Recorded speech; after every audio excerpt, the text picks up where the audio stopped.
You know who just on can't talented differentiate? quarterbacks. You know who can't differentiate PFF, because PFF states that Geno Smith was a better quarterback than Patrick Mahomes after losing 31 to nothing. I don't know if you saw the rankings Is that that came out. real? I'm not joking you. Patrick Mahomes had a worse ranking than Geno Smith. Then they're just doing it because of all the noise it's getting. It's like a media bait, like attention getter type thing. Well, it There's has no to do with chance. the PFF has to do with all these metrics that they calculate. I don't think there's any human input, but I think they've rigged the algorithm some way, shape, or form. We've been talking about it for years, how bad PFF rankings are. They're analytics. They're actual, just like flat metrics that you can go in and grab, whether you pay for the system or not. Like, they're actual analytics that you can grab are really good. The rankings that they've had and do have are atrocious. You're lying to yourself if you don't think that they have ways to like manually Sure, manipulate it. I, It's I'm sure they do.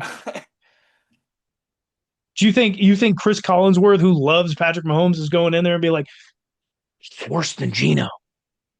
Bump around these numbers.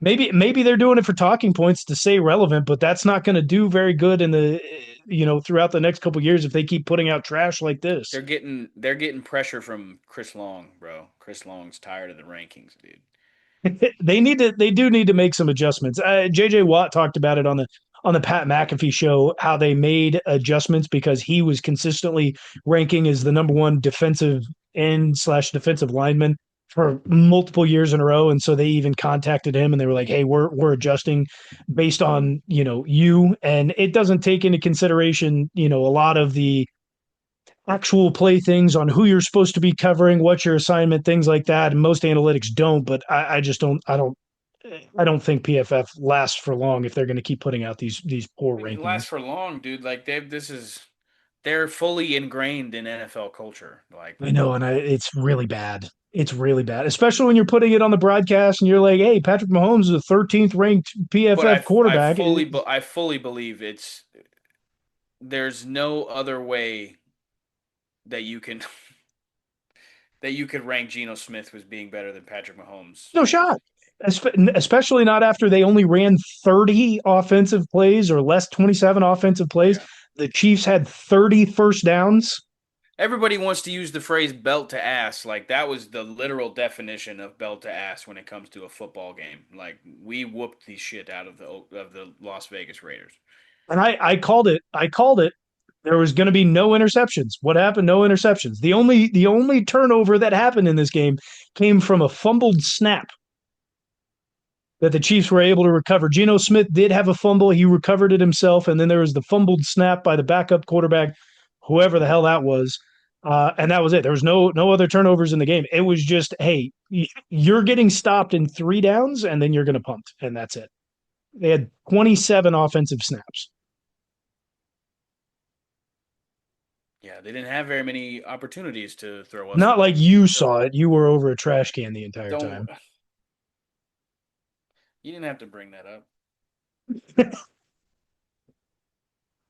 It was a it was a We rough also it was didn't. a rough day for me. I don't think I drank too much in excess. I didn't eat very much. And That'll do it. yeah. We also don't have to bring up that Tommy went to the game. Former member of the show went to the game with his parents, who flew in from California, and they're all the Raiders fans. Rough day for them, but we will bring Boo. that up. Yeah, I don't know. Would you rather go watch your team lose or would you rather like be throwing up from too much alcohol? I'd rather watch my team lose. Oh, okay. I don't like to. I don't like to throw up. I did multiple times. Rashee Rice was throwing up something because he had heavy utilization in the game. He had 7 receptions, 2 touchdowns. Didn't really go crazy in the stat sheet outside of that. He only had 42 total yards, but those 7 receptions and 12 points of TUDs will go a long way for fantasy his first week back. They talked about I pregame that he was going to get some heavy utilization, and he sure did. I honestly thought they would have thrown to him more, but they did kind of, in the essence of what I was saying before the game, they did make it a point to like showcase that he's back. Like they had goal line plays ready for him to go. Oh, absolutely. I wasn't a huge fan of like all the shovel passes and the slants that he ran. I would have liked to have seen a little bit more of the route tree, maybe some deeper passes. Not like they had to be deep passes, like 20 plus yards, but I would have liked to have seen, some 10 yards or whatever. But it was But good to get honestly, him that's back and the I do utilization feel like that's where Rashee Rice is going to thrive or inside and 10. also Yeah. has thrived in this offense. We have solidified the guy that can take the top off the defense. Like we don't need Rashee Rice running very many deep routes, and he's always been a guy that you get the ball to quickly and go get us at least 7 yards.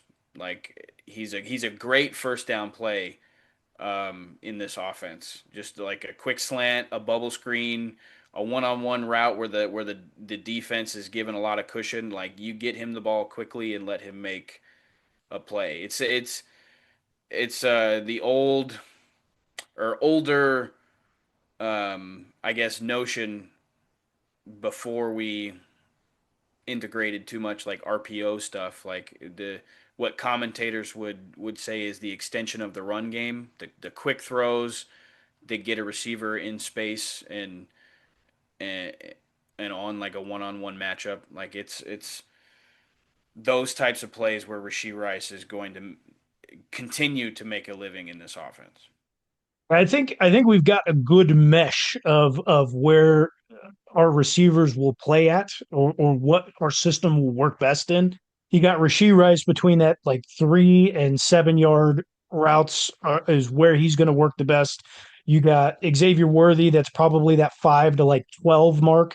And then you've got Tyquan Thornton, who can really be that 15 plus guy.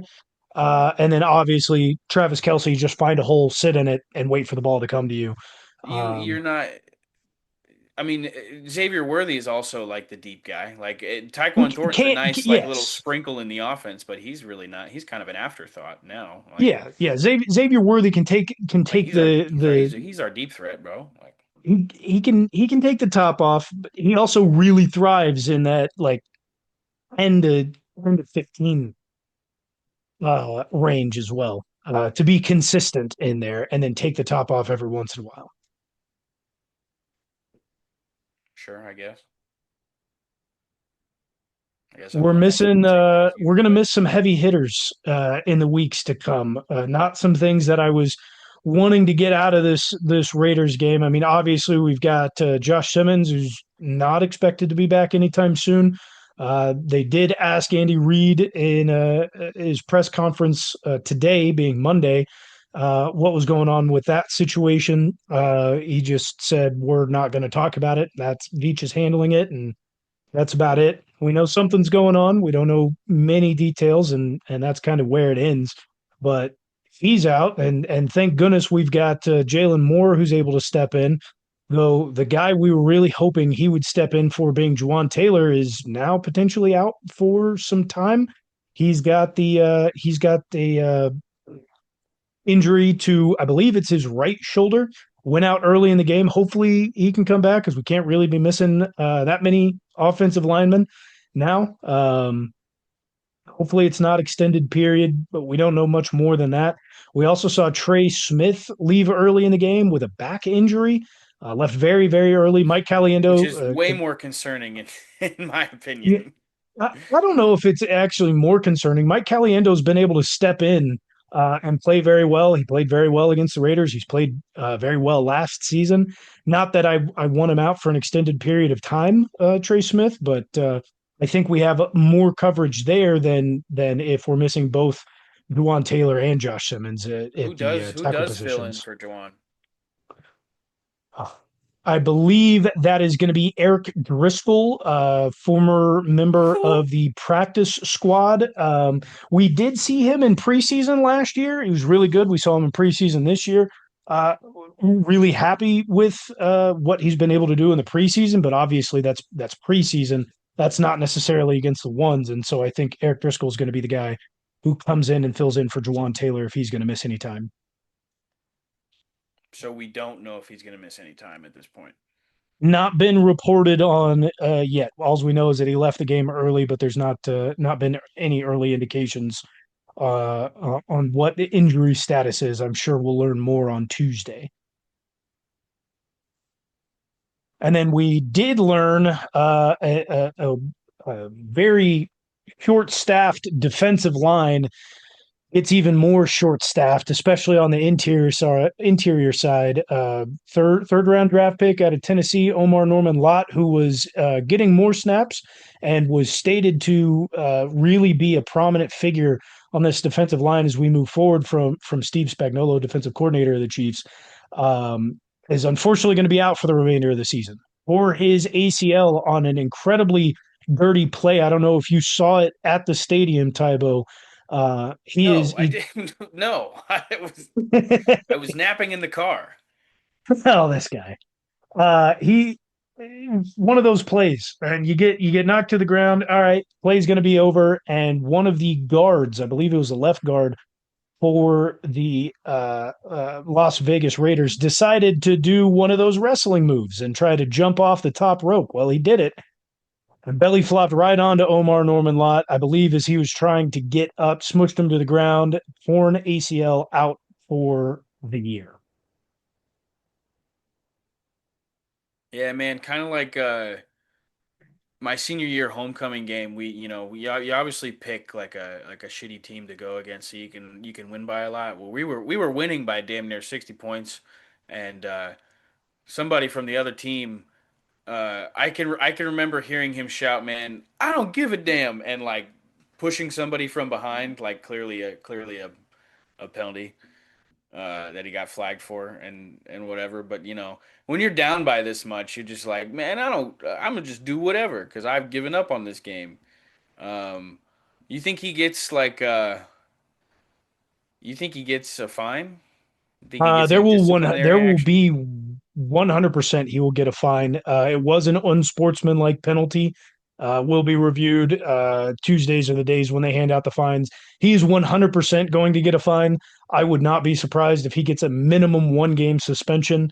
Um, some things like that are uncalled for in the game. Um, it's after the play, a guy's on the ground. That is not as bad as like creating an entire scrum where the whole teams get involved, a la Quit calling Brian him a scrub. Branch. Um, okay, rugby guy. Um, but that's it's really close. Like the play is over. You don't just stand in your spot, dump as high as you can, and then belly flop onto a guy's back. Like that doesn't you can kind of dive at them from a side to as they're trying to get up. If the play is still going, try and keep them there, whatever. Like that is all fair game. If a guy is laying on his belly and the play is over, you don't just jump up and belly flop onto him. That guy, if he doesn't get suspended, I would be incredibly There surprised. was a pretty big news story about a high school incident, like a much Yes, larger a much larger lineman belly flopped on a kid and like broke his back. yes, and that guy went to the hospital, had to have surgery. That's exactly what happened. That's exactly the same thing that happened. If I would again, I'd be incredibly surprised if there's not suspension coming down for that offensive lineman for the Raiders. Omar That Norman would Lott was a promising piece, especially this season. Like, like people can come back from ACL tears nowadays, modern medicine, sure. But that's an unfortunate piece to be losing this season. yeah, and it was stated before the game. Diana Rossini, I believe of the Athletic, reported it before prior to kickoff that the Chiefs that there were multiple teams in for multiple different positions before the trade deadline. There's been a lot of rumors about the Chiefs being in for a running back. She disputed that and stating that the Chiefs were not looking for a running back, but in fact, we were actually looking for defensive line help. Um, and that was pregame. And now, be stating Yeah. aligning with that the defensive line was already thin. Now it gets even thinner. I expect a couple of moves, honestly, to get made. Um, there's obviously been rumors about the Chiefs maybe going after Quentin Williams, things like that. Even if that not realistic, even if that was something that was potentially in the works, it's now gone. We have to go after multiple individuals to fill that gap of what we were missing, at least in depth. So expect probably a couple different moves to get made for the Kansas City Chiefs at the defensive line position. Probably not any high big names that we were thinking about, especially with where we are in the cap space. So look at some potential depth pieces. It also makes the decision from Brett Veach and the entire organization to let Tershawn Wharton walk even worse of a decision. We were already talking about how bad that was, and then making a trade for Derek Nottie, and then how bad he's been. But that decision is now expounded on even worse. Just bad moves overall. Yeah. Never get your hopes up or get your hopes too high for like a super impactful trade to be made out of the Chiefs organization mid regular season. Um, there's always a lot of rumors and just like talk that builds a lot of hype around a possible move that the Chiefs could make. They could go after this guy. My hopes like I'm always let down when we make certain moves like that. Like I don't know. It's it doesn't really turn out the best for us. Or just as No, effective as we would like it to be. there's one We'll get some pieces to fill in the rotation, but have to I don't absolutely have to. expect it to be like super high caliber. Like I don't know. No, I agree. The draft picks are really important, especially in a dynasty type where you're trying to make extend that window as long as possible. The best way to do that is on rookie contracts. So don't expect, movement around that to bring in a guy who's going to take up a lot of cap space that already really isn't there. Um, one move that I could see happening internally. So we've been seeing a lot more of um, Charles Omenihu playing on the interior side. That's something that's been happening quite a bit more. We've Well, seen yeah, him be able to play until we that get a in new the piece, that's Niners going to have to situation. happen. Well, what I'm thinking, something that we've seen a little bit is Leo Chanel playing on, hand in the dirt, playing on that edge. I'm wondering if that isn't a move that gets made until we bring in some additional pieces. Is Charles Omenihu Whatever moved Leo's inside and snap count is at right now for the team, it needs to be higher because he can do everything.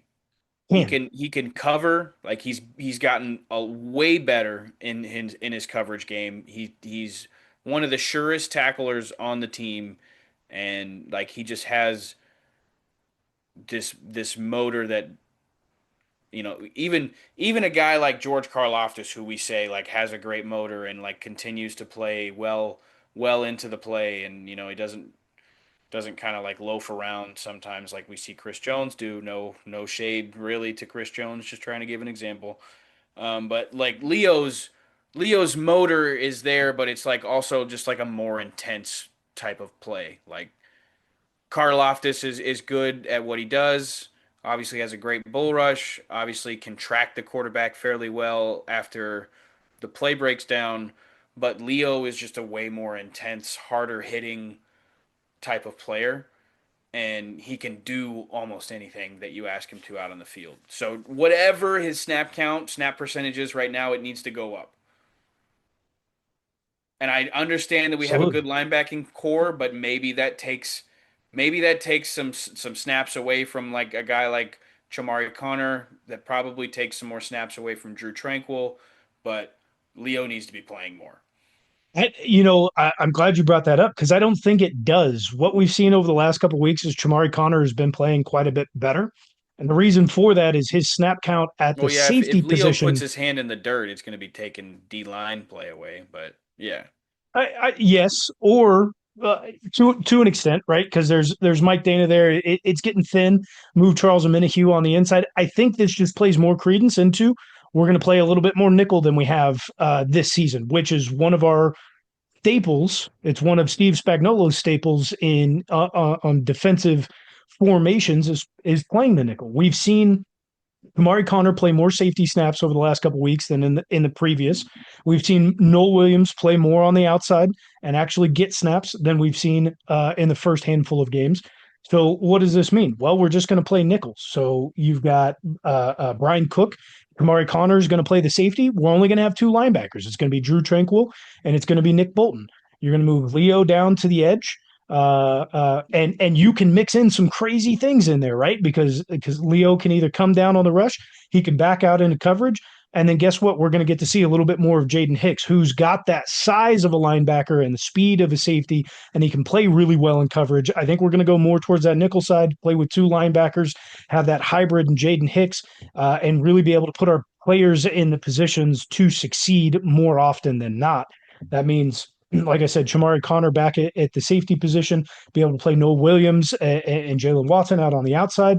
Put Trent McDuffie in on the slot, and guys are going to be in position to do so. We'll just need a little bit of depth to really move those players out. I don't think it happens that way, but I really would like to see Leo hand in the dirt quite a bit more. it'd be fun. It would be really fun for us as fans. With that said, taking a look at how we're doing against the spread, if you are not tailing me, by the way, I don't know what you're doing. I don't know what you're doing. Hang on. I would like to give Oh yeah, just a little spiel monologue here about the Chiefs offense. okay. I understand that who we just put 31 points on and completely obliterated was the Raiders. I understand that they're not a great team, but uh, I guess it was coward after the um, Jaguars loss. It was like, look out. The Chiefs are running 7.4 yards per play or whatever the EPA system thing is. And, teams that hit that mark usually don't lose. Um, with Rashee Rice back, I I'm not one of these fans out here saying that like he's the savior to our offense. I don't think like he's in a certain class of wide receiver that like I would say kind of like good to great, but he's not pushing the level that Justin Jefferson and Jamar Chase are at. Amon-Ra St. Brown, like he's not pushing that level of wide receiver. And I don't think any of our big three wide receivers are really like that good individually. Xavier Worthy, Hollywood Brown, and Rashee Rice. But together, adding in Travis Kelce and guys like Juju Smith Schuster and Tyquan Thornton, just like this is this is a dangerous bunch. And you have two like mid to serviceable running backs that are going to get you 3 to 4 yards a carry. Like t- defenses are about to get obliterated. The second half of the regular season, we are we're already consistently scoring 20 to 30 points, but like it's about to get bad. We're about to make certain defenses look like high school teams. The commies coming up, man. If you thought I killed him in the middle towards the beginning of this show, the Chiefs are going to kill him this upcoming week.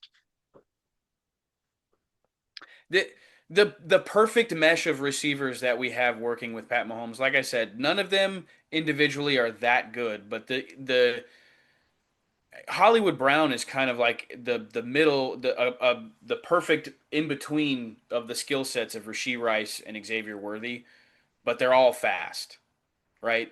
The speed on this offense is killer.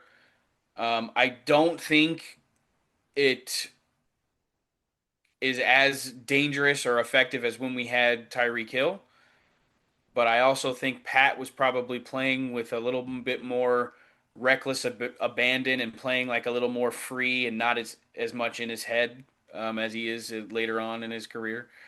Um, but this is a dangerous bunch that Baker's probably firmly cemented on the top of the MVP race. But if you look at the numbers come the second half of the season, Pat's going to be right up there, and it's going to be hard not to consider him. Absolutely. I'm excited for hey, we got through like the first quarter, a little bit more of the season. Got Rashee Rice back. The team is meshing well. It's only one game, but man, we got it's gonna be a fun second half of the season. Try not to overreact because it was the Raiders, but like by no means is Rashee Rice that great of a player, but you add another good receiver to this offense, and the possibilities are damn near endless. The amount of things that this offense can do should absolutely frighten every other defense in the league. And I think it will. Looking at our schedule coming up, obviously we've got the commies and then the Bills, and then we have a bye week. And then we still have some really good teams that we have to play against. We still get the Broncos twice. We still have to play against the Chargers. We'll get the Raiders again. But we get the Bills right after the commies, right before a bye. That's a team who let the Ravens score 40. And then they were able to come back, but they haven't really faced a good defense. They've had a couple what I would consider bad losses. And we're still going to get the Cowboys. The Texans have a fantastic defense. The Colts. We still have to come up against as well at home. The league is getting put on notice from the Raiders game, and if you think that hey, it's just the Raiders, it's not going to be just We the took it Raiders. easy on them. Really did. We pulled all the starters out in the beginning of the fourth quarter, like it was over. It's not gonna get easier for the league. You killed us too early. You thought you did. You thought you did. And I like long term, we're really going to be kicking ourselves for the Jaguars loss when it comes to the playoff race. Like, there's no way in hell we should have lost that game, and our offense was still clicking in that game. So it's really gonna frustrate us as we look back on the season because like that loss could possibly be the difference between a better seed going into the playoffs. But we handle business from here on out. We hang 40 on everybody that we have to play. I Like, we'll be fine. think so. I mean, hey, the possibilities are endless. Number one seed incoming. I'm not going to The doubt it. Bills the Bills keep losing to the Patriots. Like, we'll be all right. They got to see them one more time this season. They do.